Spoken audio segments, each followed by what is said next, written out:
It's Rangers versus Hearts at the weekend, and who better to talk about it than a former Hearts striker? We were just saying off air, 2014 is the last time Hearts managed to win at Ibrox. Osman Sow scored the winner that day. It was back in the Championship as well. 19 times Hearts have been to Ibrox and failed to win. But this game, I don't know about you guys, but I think it feels a wee bit different. I'm trying not to jinx it because the last time we'd done this, I think me and Michael done the column for the paper, and I was banging on that this was the time that we were going to break the duck, and we get spanked 5-0. So listen, I think there's a massive opportunity there this time. I think with the new manager, I've obviously banged the drum about him coming in for the last couple of seasons. So I think Hearts are a different animal now. And on the back of beating Livingston 2-1, the way they did beat them, having a bit of time off, and then getting into this game, I think it's all set up to be an absolute cracker. Would you think? I agree with Ryan. I think it's going to be goals galore. And I don't know how I see it going. Like I say, on one hand, I think Hearts look really strong. Rangers have been wounded, but they've got new players coming in as well. You don't know how they're going to react. I think it's fascinating. I mean, I think what Hearts will have under Derek, obviously they'll have a game plan. Having watched Rangers this season domestically, they'll know exactly how to kind of get under Rangers' skin and frustrate them and kind of get a little bit. I mean, listen, there's going to be a bit of tension there still as well. Not won a game in the league yet, Rangers. So they're under serious pressure. They're still talking. I mean, even now, I know the game against Celtic, they kind of bought himself time, Russell Martin.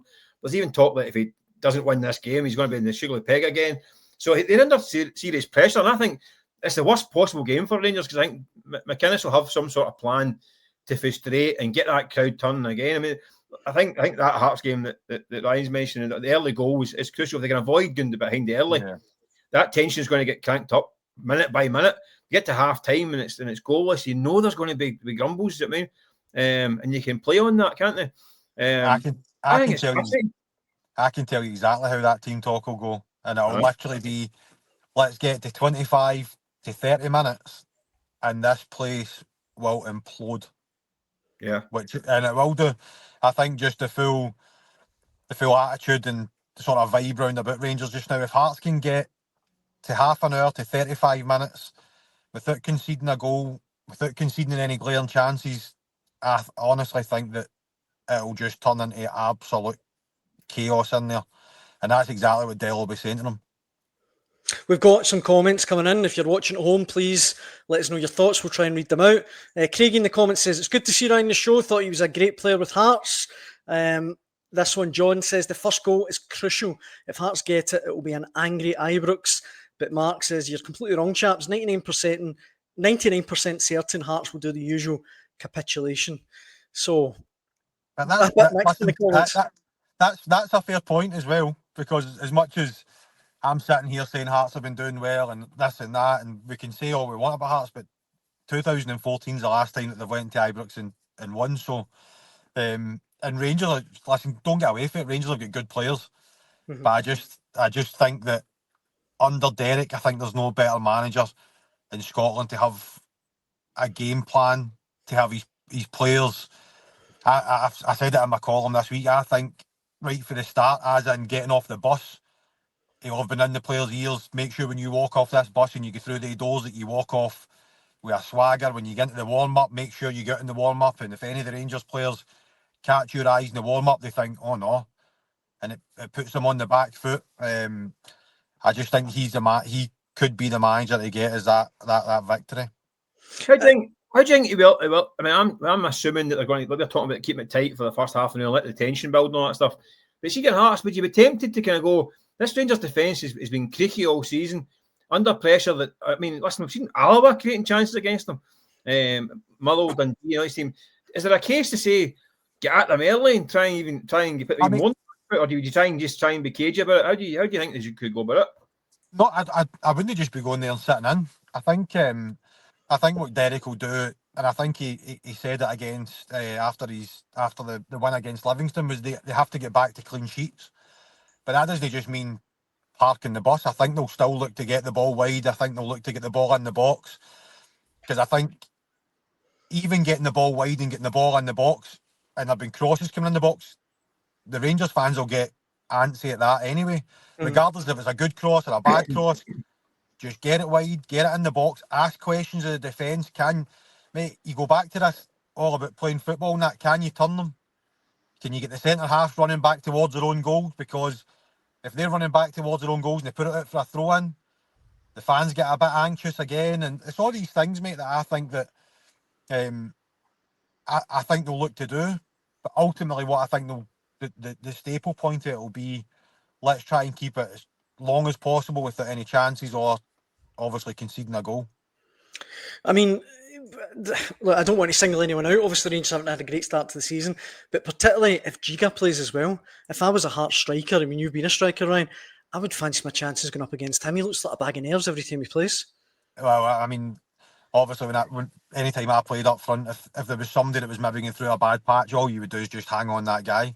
Aye. And you would say to the guys, just put it on his head, put it round about him, clatter him a couple of times. Obviously, I never really had pace to run away from MD, so I had to sort of get clattered in about people, but it just makes the defender a bit edgy. It puts them on the back foot a wee bit. What you don't want to do is let these guys grow into a game where everything's a bit comfortable. That's why so many people would probably see me and I'm running a bit like a headless chicken, but it was because I wanted to put the centre halves under as much pressure as I could. And I think that's what Hearts will do. I think Hearts will need to get in, run about them. I think if Lawrence is up there, can they get somebody in round about Lawrence that can do that? Because I don't really think that's Lawrence's game. But on the other side of that is then get it wide, get it in the box, because you know if that is the case and it comes in the box, you've got one guy there who is more than capable of scoring, not even a half chance, a quarter chance, and he can score. Well, I mean, I know we're actually, for everyone watching, we're keeping Ryan from coaching right now, from That's helping fine. out. So before we let you get back to that, I guess what's your prediction? Is Derek McInnes finally going to get that elusive win at Ibrox? I think I've said that again. I said it in my column was everybody will think I'm Dell's love child here, but I do, mate. I just feel. Listen, Hearts' gain is the fact that Derek McInnes is the Hearts manager just now. I banged the drum about Rangers, and I think he'd have been a good fit for Rangers. I just think in these games, he'd done it with Kilmarnock. He get really good results against Rangers with Kilmarnock. I think when it comes down to these big games, touching wood, he usually has a number on it. And I just think, I think they will win. I genuinely do. But I think in the overall thing, it's just great for Scottish football because if you're a Rangers fan, you're a bit nervous, but you're looking forward to it. If you're a Hearts fan, you're buzzing getting into it. And it's just made up to be a cracking game. Well, how do you see it going, Mick? I genuinely think it's a difficult one to predict. Exactly. Because Rangers domestically have been pretty woeful. I mean, even the game against Celtic, I didn't think they were any great shakes. I think fans were relieved that they weren't as bad as they had been in other games. They still don't won a game yet. I think they look defensively a bit frail. But when there's players in that Rangers team, when they've spent obviously money in the window, they've now got a kind of 13, 14 million pound front line. So they're going to be dangerous. I think Rangers have always got the ability to create chances and score goals. It's their back line, I think, is dodgy. And I think Hearts will have a game plan to frustrate them. And I just think it's really interesting. I could see it being quite a narrow game anyway. But I wouldn't be surprised if it's another draw. I mean, Rangers had 4 draws in the bounce. I wouldn't be surprised by another one. And that's not going to appease. That won't appease anyone. I know I'm sitting in the fence here. Come on. Listen, Steve-O, I am literally the worst tipster in the absolute world. Honestly, I've had a coupon up since 2014. Well, how's with a score, Mick? How do you think it will go? 2-2, 1-1? I'll go nothing each. I'll go with nothing each. There's a shock. And the Rangers fans will be booing the place down again. What do you think, Ryan? Give us a score before we let you go. I think it'll be tight. It'll be 1-0, 2-1. I think I don't think there'll be a lot of.